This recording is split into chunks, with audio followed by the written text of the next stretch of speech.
kauna-unahang purchase order overseas ng Angela. Praise the Lord. It's for you. Bakit para sa akin lang? Sa tingin mo ba lahat ng ginagawa ko para sa akin lang? No, madam.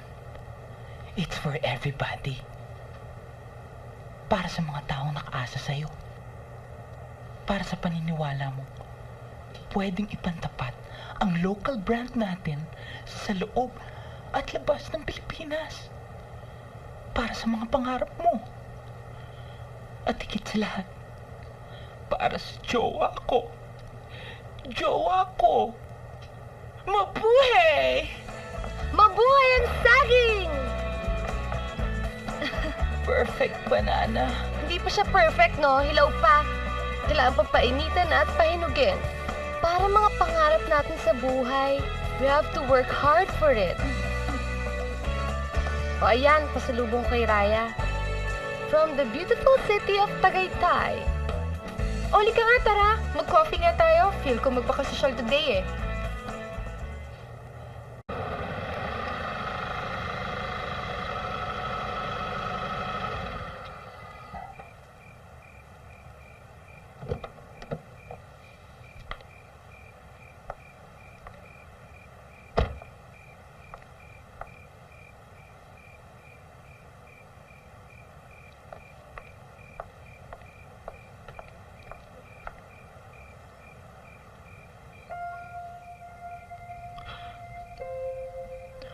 Alam niya na ikaw ang mahal ko.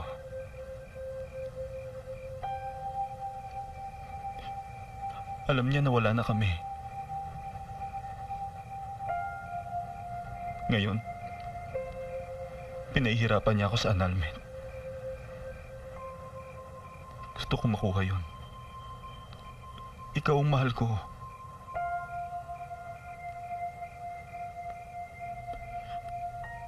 Ikaw ang gusto ko makasama. Habang buhay.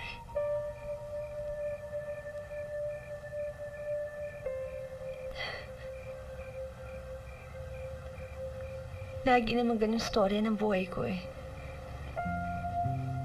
Laging ako ang mahal. Pero sa iba na pupunta mahal ko. Not this time. Promise. Kukunin ko yung annulment. Pakakasalan kita.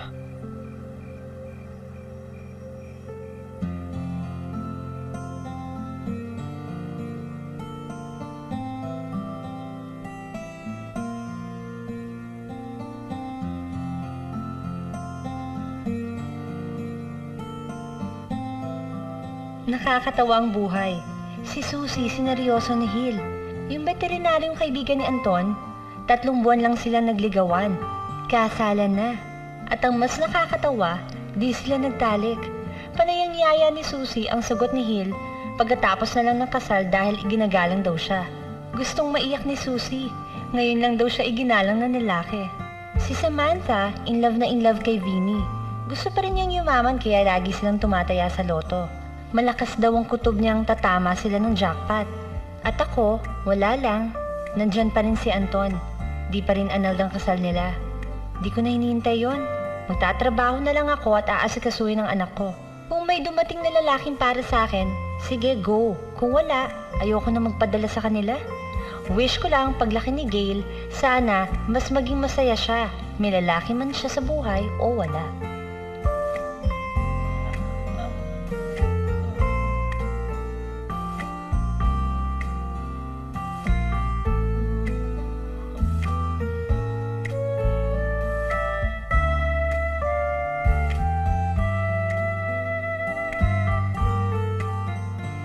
Kayo pa ni Anton?